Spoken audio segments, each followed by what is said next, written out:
Un bon réveil avec Europe 1 matin, 7h23, Jacques Serret. On parle à présent de votre santé sur Europe 1 avec le docteur Brigitte Millot. Bonjour Brigitte. Bonjour tout le monde. Quand on a mal à la tête, on dit généralement « j'ai la migraine ». Mais vous nous dites que ce terme n'est pas tout à fait juste. Oui, et les plus fréquents des maux de tête ne sont pas les migraines. Dans 70% des cas, ce sont des céphalées de tension. Mais reconnaissons que c'est plus simple de dire « j'ai la migraine », même si c'est faux. Alors, contrairement à la migraine, qui est unilatérale, comme son nom l'indique, migraine, elle est pulsatile, accompagnée de nausées ou d'une sensibilité à la lumière, aggravée à l'effort. Et il faut bien l'avouer, cette migraine vous empêche de fonctionner. On ne peut plus rien faire pendant une crise. En revanche, la céphalée de tension, elle, est différente. Elle se manifeste par une douleur diffuse, bilatérale, avec cette fameuse sensation de pression, d'étau, de serrement. Elle peut durer de 30 minutes à plusieurs jours. Elle débute généralement plusieurs heures après le réveil et s'aggrave au fur et à mesure de la journée. Elle n'empêche pas forcément de fonctionner. Les douleurs sont plus modérées, mais elle épuise, elle use.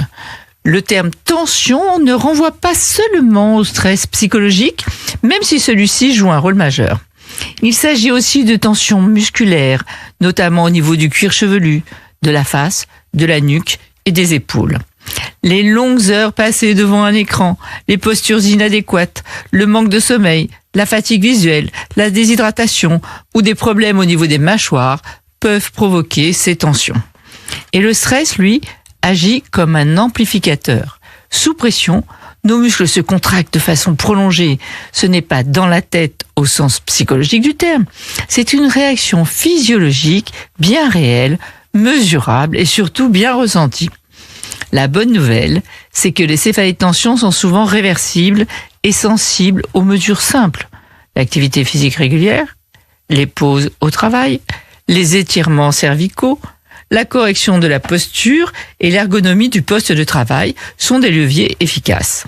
Sans oublier les techniques de relaxation, de cohérence cardiaque, la méditation, qui ont également montré leur intérêt. Et les antalgiques vendus en vente libre peuvent aussi soulager la douleur.